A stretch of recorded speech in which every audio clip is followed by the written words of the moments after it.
அன்பு சொந்தமான மீனராசி சொந்தங்களே, வாழ்க்கைய எப்படி எப்படியோ வாழணும்.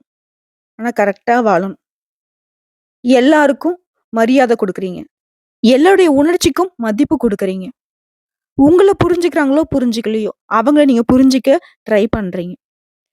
குறிப்பா வாழ்க்கை துணைக்கிட்ட நெறைய இடங்கள்ல தோத்து போயிருக்கீங்க. சொந்த பந்தங்கள் முன்னாடி நெறைய இடங்கள்ல அசிங்கப்பட்டாலும் சரி, அவமானப்பட்டாலும் சரி. இப்ப வரைக்கும் பல வருஷம் போராட்டத்துக்கு அப்புறம் கொஞ்சமா வளர்ந்து நிக்கிறீங்க. அதையே சொந்த பந்தங்களால தாங்கிக்க முடியல. இவன்லாம் இப்படி இருக்கக்கூடாது என்ற அளவுக்கு அவங்களும் பல விதங்கள்ல உங்களுக்கு தொல்லைகள் குடுத்துட்டு தான் இருக்காங்க. உண்மதானே? ஒரு வீடோ, வாசலோ வாங்கி கொஞ்சம் நிம்மதியா வாழணும்னு யோசிச்சுட்டே இருக்கீங்க. ஆனா அதற்கு யாருமே உங்களுக்கு உறுதுணையா இல்ல. இருந்தாலும் பரவால்ல. மீன ராசிய பொறுத்தவரைக்கும் புரிஞ்சுக்க யாருமே இல்லனாலும் பரவால்ல. நான் என்னுடைய வழியில போய்க்கிட்டே இருக்கேன். நான் நல்லவன் நெனச்சா உங்களுக்கு நல்லவன். நான் கெட்டவன் நெனச்சா நீங்க நெனச்சுட்டு போங்க. இதுதான் மீனராசியுடைய குணநலம். இப்படிப்பட்ட யாருக்குமே தொல்லைகள் தராம, தொல்லைகளை தாங்கி வாழக்கூடிய மீன ராசிக்கு நவம்பர் மாதத்துடைய பாதி நாட்கள் இல்ல. மோசமான நாட்களா தான் இருந்துச்சு. ஆனா இப்போ இந்த நிமிஷத்துல இருந்து ஒரு விஷயத்த நீங்க தெரிஞ்சுக்கோங்க. நல்ல காலம் தொடங்கிருச்சு. ஒரு வார்த்தை இருக்கு. கடைசி வரிகள்ல கூட உங்களுக்கான வெற்றி எழுதப்பட்டிருக்கலான்னு சொல்லிட்டு. அந்த மாரி தாங்க. அடுத்தடுத்து வரக்கூடிய இந்த வருஷத்துடைய கடைசி நாட்கள்ல கூட நீங்க வெற்றியாளராக வலம் வர போறீங்க. வருஷம் முழுக்க செய்ய முடியாத விஷயத்த கூட இந்த கடைசி காலகட்டத்துல செய்து முடித்து சாதனையாளர்களா வரப்போறீங்க. இந்த வருஷம் முடியறதே உங்களுக்கு நிம்மதியும், நிறைவையும் கொண்டு முடியுங்க.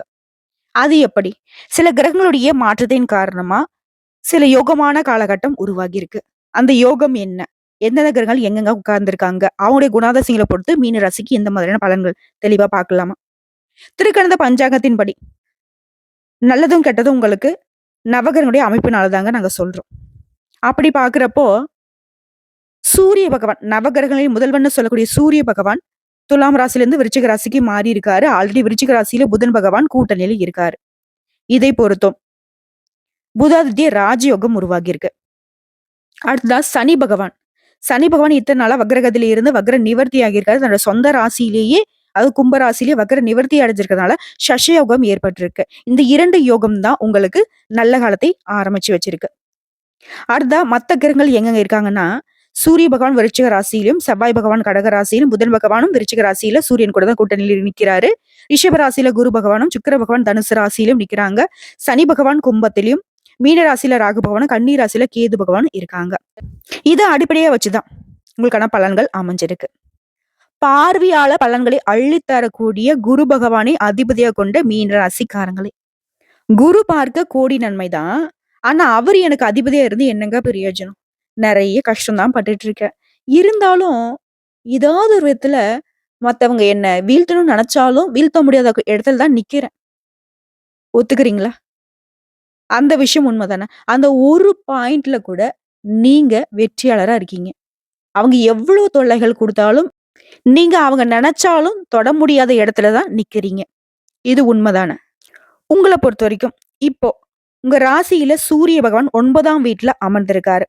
இதனால வீட்ல பெண்களுக்கு நகை நட்டு வாங்கக்கூடிய யோகமான அமைப்பு இருக்கு. அதே நேரத்துல கொஞ்சம் கடன் பிரச்சனையும் தலை தூக்குறதுக்கு வாய்ப்பு இருக்கு. இப்ப என்ன பண்ணும்? தேவையான செலவு என்ன? தேவையில்லாத செலவு என்னன்னு பார்த்து திட்டமிட்டு செலவு பண்ணணும். வரக்கூடிய பணத்த கையிருப்புல இறுக்கி பிடிங்க. தெய்வ பக்தியில மனச அதிகமா செலுத்துவீங்க. தைரியமா செயல்படுவீங்க. வீண் தொல்லைகள் உங்கள விட்டு விலகி போகும். உறவுக்காரங்க விஷயத்துல உங்களுக்கு இருந்த கோபம் விலக்கி வச்சுட்டு அனுசரணையா நடந்துக்க போறீங்க. என்னதான் கோபம் இருந்தாலும் அத எல்லாரும் இருக்கக்கூடிய இடத்துல நீங்க காட்ட மாட்டீங்க. அதே மாதிரி உங்களுடைய கோபத்த உங்க செயல்பாடுகள் தான் வைப்பீங்களே தவிர்த்து வஞ்சகமான பேச்சு பேசுறதோ, இல்ல வஞ்சகமான செயல்பாடுகளில் ஈடுபடுறதோ எப்பவுமே மீனம் பண்ண மாட்டீங்க. சோ எல்லா விதங்களையும் உங்களுக்கு சாதகமான காலகட்டம் தான். நீங்க மத்தவங்களுக்கு பாடம் கற்றுக் கொடுக்கக்கூடிய அளவுக்கு நல்ல காலம்னு வச்சுக்கோங்களேன். அடுத்ததான் சந்திர பகவானுடைய இடம்பெயர்ச்சி அப்படிங்கிறது உங்களுக்கு தொழிலுக்கு சாதகமா நிக்குது. சொந்தமா தொழில் செய்றவங்க, இல்ல கூலி வேலை செய்றவங்க, என்ன வியாபாரம் செய்தாலும் சரி, பொருளாதார ரீதியா உங்களுடைய நிலை உயர்ந்து நிக்குது. வியாபாரம் செய்றவங்க வெற்றிகரமா வியாபாரத்த நடத்துவீங்க. லாபமும் உண்டு. நில விற்பனையில நல்ல லாபம் பார்ப்பீங்க. அடுத்து செவ்வாய் பகவான பொறுத்தவரைக்கும் உங்க ஜாதகத்துல 5ஆம் இடத்துல நிக்கிறாரு. உடல் ஆரோக்கியம் சம்பந்தப்பட்ட பயம் விலகும். விரும்பிய நண்பர்களோட, நெருங்கிய உறவுக்காரங்களோட விருந்து நிகழ்ச்சிகள்ல கலந்து கொள்வீங்க. குடும்பத்தோட குதூகலமாக இருக்க போறீங்க. அரசாங்க ஒப்பந்தங்கள் உங்கள தேடி வரும். உங்களுடைய பாதையில முன்னேற்றம் உண்டு. அடுத்த புதன் பகவான பொறுத்தவரைக்கும், உங்க ராசிக்கு 9ஆம் வீட்ல இருக்காரு. துணிச்சலோட தொழில்ல முதலீடுகளை அதிகரிப்பீங்க. சின்ன வியாபாரமோ, இல்ல பெரிய வியாபாரமோ சிறப்பான லாபம் உண்டு. போட்டி பந்தயங்கள்ல உங்களுக்கு தாங்க நல்ல பலன்கள் கிடைக்கும். தீய எண்ணங்கள் அப்படிங்கிறது உங்களுக்கு சுத்தமே ஆகவே ஆகாது. தீய நண்பர்களையோ, தீய பழக்கம் கொண்டவர்களையோ பக்கத்துல சேத்தாதீங்க. அப்படி வந்துட்டு தெரிஞ்சோ தெரியாமலோ அவங்கள பக்கம் வச்சிருக்கீங்க அப்படின்னாக்கா, அதனால அவமானங்கள சந்திக்கிறதுக்கு வாய்ப்புகள் அதிகம். பார்த்து சூதானமா இருந்துக்கோங்க. அடுத்த குரு பகவான பொறுத்தவரைக்கும் உங்க ஜாதகத்துல 3ஆம் இடத்துல அமர்ந்திருக்காரு. இவர பொறுத்தவரைக்கும் உங்க ராசிக்கு அதிபதி இல்லையா? இவரால வேலையில மாற்றம் உண்டாகும். வெளியூருக்கு போவீங்க. வெளியூர் பயணங்களின் மூலம் அனுகூலமான பலன் உண்டு. அடுத்த சுக்கிர பகவான பொறுத்தவரைக்கும் 10ஆம் வீட்ல இருக்காரு. கூட்டு தொழில்ல அதிக நன்மைகள் பெறுவீங்க. அதற்கான வாய்ப்புகள் வீடு தேடி வரும். ஃப்ரெண்ட்ஸ் கூட சேர்ந்து ஏதோ பிசினஸ் பண்ணலாம்னு இருக்குங்க. இல்ல குடும்பத்துல நாங்க எல்லாருமே சேர்ந்து ஒரு தொழில் பண்ணலாம்னு இருக்குங்க. என்ன வேணா பண்ணுங்க. கூட்டு தொழில் அப்படிங்கிறது இந்த காலகட்டத்துல லாபத்த கொடுக்கும். வியாபாரம், சொந்த தொழில் அப்படிங்கிறதே உங்களுக்கு வந்து லாபத்த தான் கொடுக்கும். இதுல கூட்டு தொழில் அப்படின்னாக்க இன்னும் அதிக லாபத்தை எதிர்பார்க்கலாம்.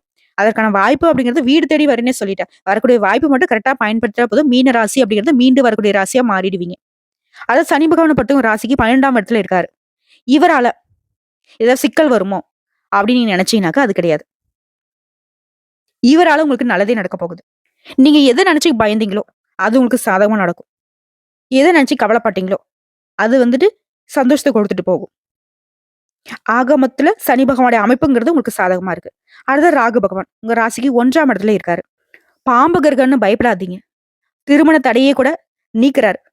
இந்த கல்யாணத்த நடத்த படாத பாடு பட்டேன்பா. இனி பாடே பட வேணாம்ப்பா. சாதாரணமா முடிச்சு குடுக்குறாரு. யாரு? நம்மளுடைய ராகு பகவான். அடுத்ததா கேது பகவான பொறுத்தவரைக்கும் 7ஆம் இடத்துல இருக்காரு. மனக்கசப்பால பிரிஞ்சு போன காதலன் காதலியிடையே பிரிவு இருந்தாலும் அதை சரி செஞ்சு கொடுக்குறாரு. ஆனா ஒரு விஷயத்த மட்டும் மீன வந்துட்டு மனசுல வச்சுக்கணும். எல்லா விஷயத்திலயும் கவனமா இருக்கணும். புரியுதுங்களா? என்னதான் அந்த கிரகங்களுடைய அமைப்பு உங்களுக்கு சாதகமாவும் ஒரு சில கிரகங்கள் வந்துட்டு எச்சரிக்கை உணர்வு கொடுத்தாலும் இதையும் சரி செய்யணும்னு நினைச்சீங்கன்னா ராகு கால வேலையில, அதாவது வெள்ளிக்கிழமை செவ்வாய்க்கிழமையில ராகு கால வேலையில துர்க்கை அம்மனுக்கு நல்லெண்ணெய் தீபம் ஏற்றி அவங்க முன்னாடி மண்டியிட்டு கை நீட்டி வேண்டுவதன் காரணமா இந்த கிரகங்களுடைய பாதிப்பு அப்படிங்கிறது உங்களை ஒண்ணும் பண்ணாது. எப்பேற்பட்ட கஷ்ட காலமாக இருந்தாலும் அதுல இருந்தும் சாதாரணமா நீங்க வெளிவருவதற்கான வாய்ப்புகளை துர்க்கை அம்மன் ஏற்படுத்தி கொடுப்பாங்க. துன்பங்களை தூர தூக்கி எறிபவள் தாங்க துர்க்கை அம்மன். அதை ஃபர்ஸ்ட் புரிஞ்சுக்கோங்க. நம்பிக்கையோட வழிபாடு செய்யுங்க. நல்லதே நடக்கும். புரியுதுங்களா? இப்போ கடகடன்னு லிஸ்ட் போட்ட மாதிரி உங்களுக்கான பலன்களை பார்க்கலாமா? பணவரவு திருப்திகரமா இருக்கு. பிள்ளைகள் மற்றும் பெண்களுடைய திருமணம் விஷயமா வெளியூர் பயணம் மேற்கொள்வீங்க. அந்த பயணங்கள் அனுகூலமான பலனை கொண்டு முடியும். கணவன் மனைவியிடையே அந்யோன்யம் அதிகரிக்கும். வழக்குகள் உங்களுக்கு சாதகமான சூழ்நிலை கொண்டு முடியும். மத்தவங்க கிட்ட கடன் வாங்குறதோ கொடுக்கறதோ இப்ப வந்து வேணாம். பண பரிவர்த்தனையா இருக்கட்டும், பண விஷயத்துல இருக்கட்டும் கவனமா இருங்க. அடுத்த அலுவலக பணிகளே இருக்கிறவங்க மீன ராசியை பொறுத்த வரைக்கும் செல்வாக்கு அதிகரிக்கும். பதவி உயர்வு கிடைக்கும். ஊதிய உயர்வு கிடைக்கும். ஆணா இருக்கட்டும், பெண்ணா இருக்கட்டும். இப்போ வந்து கிரகங்கள் எல்லாமே உங்களுக்கு சாதகமா இருக்கிறதுனால நடக்கிறது எல்லாமே உங்களுக்கு அனுகூலமாவே நடக்குங்க. சிலருக்கு இடமாறுதல் கிடைக்கும். அதுவும் இங்க விரும்பிய இடத்திற்கான வாய்ப்பா தான் இருக்கும். அடுத்த வியாபாரம் அப்படிங்கிறது விறுவிறுப்பா நடக்கும். லாபம் நீங்க எதிர்பார்த்த விட பல மடங்கு அதிகமா கிடைக்கும். கடையை விரிவுபடுத்துவீங்க. அந்த எண்ணங்கள் இருந்தா இப்போ வந்துட்டு முயற்சி செய்தீங்க அப்படின்னாக்கா வெற்றி உண்டு. குடும்பத்தை ஆளும் பெண்மணிகளுக்கு மகிழ்ச்சியான காலகட்டம். வேலைக்கு செல்லக்கூடிய பெண்களுக்கு அலுவலகத்துல நீங்க எதிர்பார்த்த சலுகைகள் கிடைக்கும். சந்தோஷம் உண்டாகும். குறிப்பா கூலி வேலை செய்யறேன், இல்ல வந்து பெட்டி கடை வச்சு நடத்திட்டு இருக்கேன், இல்ல இப்படி இந்த காய்கறி வியாபாரம் பண்றேன், எந்த தொழில் செய்தாலும் சரிங்க. அது அரசாங்க உத்தியோகம், அதிகாரமிக்க உத்தியோகம், இல்ல சாதாரண ரூ. 1 ரூ. 2 வியாபாரத்துல இருந்து கோடி கோடியா லட்சங்கள் சம்பாதிக்கக்கூடிய வியாபாரம் வரைக்கும் எந்த தொழில் இருந்தாலும் மீன ராசிக்கு நிதிநிலை அப்படிங்கிறது ரொம்ப சீரா இருக்கு, சிறப்பா இருக்கு. பண விஷயத்துல நீங்க பயப்படவே வேண்டாம். ஆனா கொடுக்கல் வாங்கலையும் சரி, ஏதாவது முதலீடு பண்றதாலும் சரி, இதுல மட்டும் கொஞ்சம் பலகட்ட யோசனை வேணும். முடிஞ்ச அளவுக்கு தவிர்க்கிறது சிறப்பு. மத்தபடி எல்லாமே சாதகமா தான் இருக்கு. உங்கள பொறுத்தவரைக்கும் அதிர்ஷ்டம் தரக்கூடிய எண்கள்னு பார்த்தோம்னாக்கா 1, 3. அதுவே நீங்க அனுதினமும் வழிபாடு செய்ய வேண்டிய தெய்வம்னு பார்த்தோம்னாக்கா சண்முக கடவுள். யாரு? முருகப்பெருமான் தாங்க. அனுதினமும் முருகனை வழிபாடு செய்ய தினமும் காலையில வீட்டுல பூஜை அறையில தீபம் ஏற்றி 27 முறை ஓம் முருகப்பெருமானை போற்றி போற்றி இவருடைய நாமத்தை சொல்ல நல்லது நடக்கும். நல்லது மட்டுமே நடக்கும். வந்த கஷ்டங்கள் கரைந்து போகும். வரக்கூடிய கஷ்டங்கள் விலகி போகும். கடவுள் உங்களுக்கு துணை வருவாங்க. வேலுண்டு வினையில்லை, மயிலுண்டு பயமில்லை. கந்த கடவுள் இருக்கு, கருணை மூர்த்தி இருக்கு. கவலை இல்லாத வாழ்க்கை மீன ராசிக்கு உண்டு. உங்கள பொறுத்தவரைக்கும் இந்த காலகட்டத்துல அதிகமா நீங்க பயன்படுத்த வேண்டிய நிறம், அதிர்ஷ்டத்தை தரக்கூடிய நிறம்னு பார்த்தோம்னாக்கா வெள்ளை நிறங்க. அதிகமா வெள்ளை நிறத்தை பயன்படுத்துங்க. வெள்ளை நிறத்துல பொருட்களை அதிகமா பயன்படுத்துங்க. அது உங்களுக்கு ரொம்ப நல்லது. மத்தபடி எல்லாமே நல்லதா இருக்கிறதுனால, நீங்களும் ரொம்ப நல்லா இருக்க போறீங்க. வெற்றிவேல் முருகனுக்கு அரோகரா! இந்த வீடியோ பதிவு உங்களுக்கு பிடிச்சதுனாக்க நம்ம வீடியோக்கு ஒரு லைக் பண்ணுங்க. மறக்காம நம்முடைய சிவன் ஜோதிடம் சேனல சப்ஸ்கிரைப் பண்ணி பக்கத்துல இருக்க பெல் ஐகானை கிளிக் பண்ணி வச்சுக்கோங்க. அப்பதான் நம்ம சொல்லக்கூடிய அனைத்து தகவல்களும் உங்களுக்கு உடனடியாக வந்து சேருங்க. இதை தாண்டி ஏதாவது சந்தேகங்கள் இருந்தாக்க கமெண்ட் பாக்ஸ்ல பதிவிடுங்க. உடனடியாக பதில் தெரிவிக்கப்படும். வாழ்க வளமுடன்.